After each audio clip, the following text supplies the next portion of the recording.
आइए आज सुनते हैं शनि प्रदोष व्रत की कथा। जब भी शनिवार के दिन प्रदोष का व्रत होता है तो इसे शनि प्रदोष या शनिवार प्रदोष व्रत के नाम से जाना जाता है। जो भी भक्त सच्ची श्रद्धा के साथ, नियम और निष्ठा के साथ शनि प्रदोष का व्रत करते हैं, इस दिन भगवान शिव का साथ में शिव परिवार का पूजन करते हैं, तो इस व्रत के प्रभाव से संतान लाभ की प्राप्ति होती है तथा सुख और समृद्धि की प्राप्ति होती है। प्रदोष का व्रत, जो कि हर माह के कृष्ण पक्ष और शुक्ल पक्ष की त्रयोदशी तिथि के दिन जब भी प्रदोष काल का समय प्राप्त होता है, उस दिन प्रदोष व्रत को रखा जाता है। और जिस दिन भी प्रदोष का व्रत पड़ता है, उस दिन के व्रत का अपना विशेष महत्व माना गया है। शनिवार के दिन प्रदोष व्रत होने पर इसे शनिवार त्रयोदशी प्रदोष व्रत के नाम से जाना जाता है और इस व्रत को रखने से संतान लाभ की प्राप्ति होती है। संतान की उन्नति के लिए इस व्रत को धारण किया जाता है। प्रदोष व्रत में विशेष प्रकार से भगवान शिव का प्रदोष काल के समय में पूजन करना चाहिए।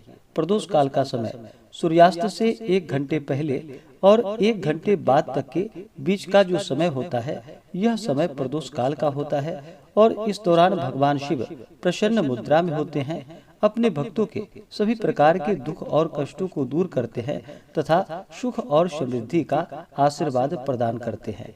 तो आइए सुनते हैं शनि प्रदोष व्रत की कथा।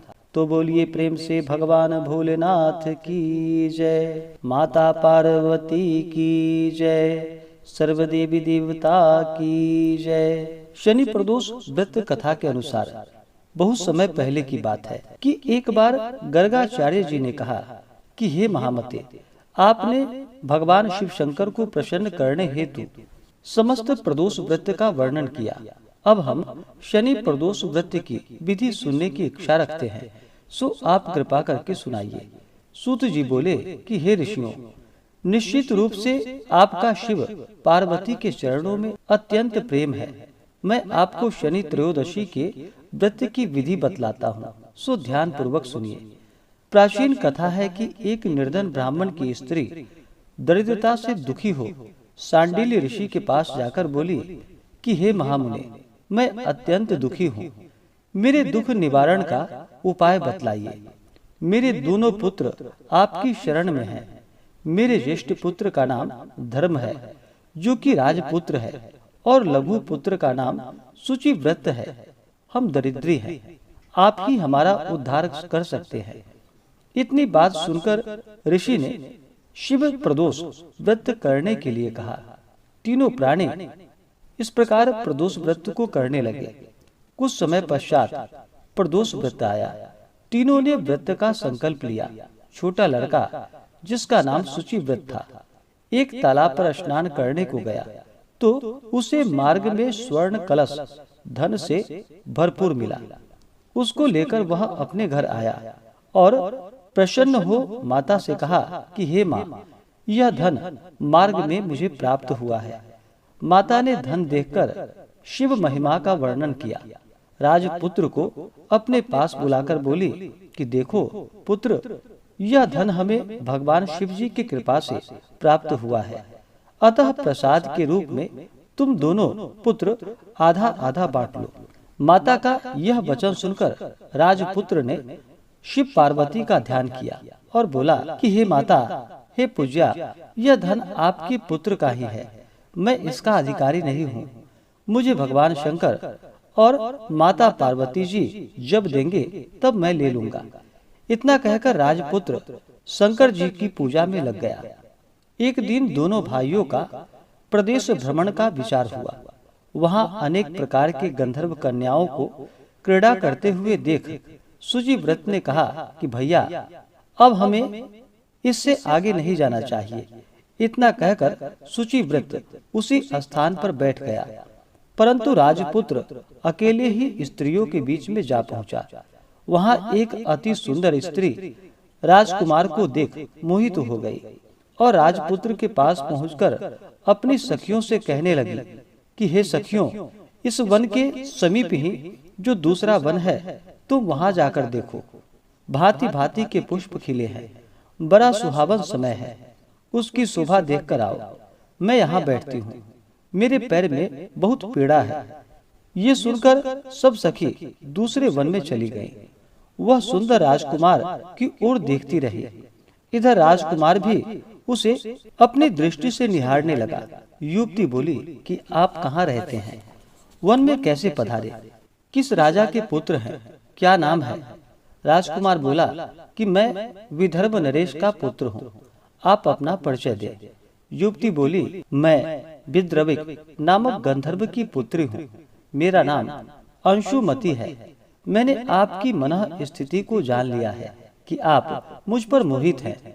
विधाता ने हमारा तुम्हारा सहयोग मिलवाया है। युवती ने मोतियों का हार राजकुमार के गले में डाल दिया। राजकुमार हार स्वीकार करते हुए बोला कि हे भद्रे, मैंने आपका प्रेमोपहार स्वीकार कर लिया है, परंतु मैं निर्धन हूँ। राजकुमार के इन वचनों को सुनकर गंधर्व कन्या बोली कि मैं जैसा कह चुकी हूँ वैसा ही करूंगी, अब आप अपने घर जाएं। इतना कहकर गंधर्व कन्या सखियों से जा मिली। घर जाकर राजकुमार ने शुचिव्रत का सारा वृतांत सुनाया। जब तीसरा दिन आया, वह राजपुत्र शुचिव्रत को लेकर उसी वन में जा पहुंचा। वहीं गंधर्वराज अपनी कन्या को लेकर आ पहुंचे। इन दोनों राजकुमारों को देख आसन देकर कहा कि मैं कैलाश पर गया था। वहां भगवान शंकर जी ने मुझसे कहा कि धर्मगुप्त नाम का राजपुत्र है, जो इस समय राज्य विहीन और निर्धन है, मेरा परम भक्त है। हे गंधर्वराज, तुम उसकी सहायता करो। मैं महादेव जी की आज्ञा से इस कन्या को आपके पास लाई हूँ, आप इसका निर्वाह करें। मैं आपकी सहायता कर राजगद्दी पर बिठा दूंगा। इस प्रकार कहकर गंधर्वराज ने कन्या का विधिवत विवाह कर दिया। विशेष धन और सुंदर गंधर्व कन्या को पाकर राजपुत्र अति प्रसन्न हुआ। भगवत कृपा से अपने शत्रुओं का दमन करके राज्य का सुख भोगने लगा। इस प्रकार से जो भी सच्ची श्रद्धा के साथ प्रदोष का व्रत करते हैं, तो भगवान शिव जी की कृपा से उनके मनोरथ सिद्ध होते हैं। तो बोलिए प्रेम से भगवान भोलेनाथ की जय, माता पार्वती की जय, सर्व देवी देवता की जय। प्रदोष व्रत के दिन जो भी प्रदोष का व्रत धारण करते हैं, उन्हें चाहिए कि जब भी त्रयोदशी तिथि के दिन प्रदोष काल का समय प्राप्त हो, उस दिन इस व्रत को धारण करना चाहिए।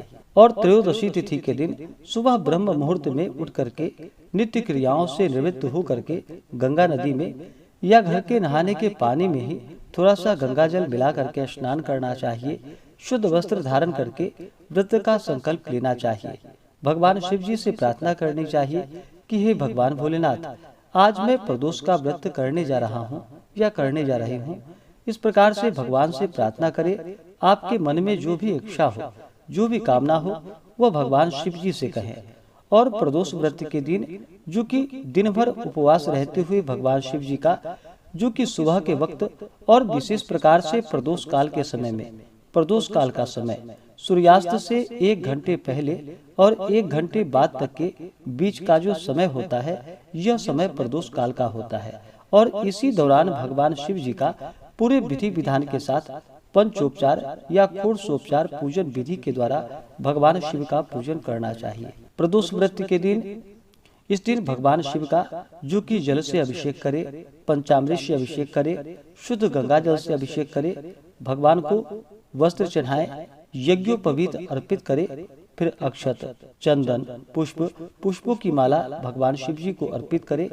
भगवान शिव को बेलपत्र अति प्रिय होता है, तो उन्हें 3 पत्ते वाला बेलपत्र, उस पे राम का नाम लिख करके या नमः शिवाय लिख करके भगवान शिव जी को बेलपत्र अर्पित करनी चाहिए। फिर भांग, धतूरा, शमी पत्र आदि चढ़ाएं, धूप और दीप दिखाएं, अनेक प्रकार का नैवेद्य अपने श्रद्धा भक्ति भाव के साथ भगवान शिव जी को अर्पित करें। जल से आचमनी करवाएं, द्रव्य दक्षिणा चढ़ाएं, मुख शुद्धि के लिए पान पत्र, सुपारी, लौंग, इलायची के साथ में अर्पित करें। उसके बाद प्रदोष व्रत का कथा श्रवण करें, भगवान शिव जी के स्तोत्रों का पाठ या श्रवण करें। इस दिन जहाँ तक हो सके श्री उमा महेश्वराभ्याम नमः या ओम नमः शिवाय आदि का जप करें।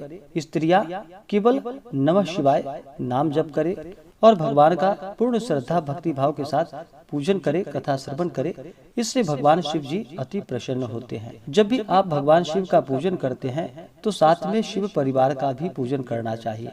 किसी भी प्रकार के शुभ कार्यों में या मांगलिक कार्यों में पहले भगवान गणेश जी का पूजन किया जाता है, तो पहले गणेश अंबिका का पूजन कर ले, उसके बाद भगवान शिव के गणों का पूजन करे, उसके बाद फिर भगवान शिव और माता पार्वती का पूजन करे, कथा श्रवण करे, भगवान की आरती करे। इस प्रकार व्रत को धारण करने से भगवान शिव जी की कृपा से सभी प्रकार के मनोरथ सिद्ध होते हैं तथा भगवान शिव अपने भक्तों को सुख और समृद्धि का आशीर्वाद प्रदान करते हैं। ऐसे ही ज्ञानवर्धक जानकारियाँ प्राप्त करने के लिए हमारे इस चैनल पे अगर आप नए हैं तो चैनल को लाल बटन दबा करके सब्सक्राइब करें, साथ में बेल आइकन घंटी को दबाएं ताकि मेरे वीडियो का नोटिफिकेशन आपको समय से मिलता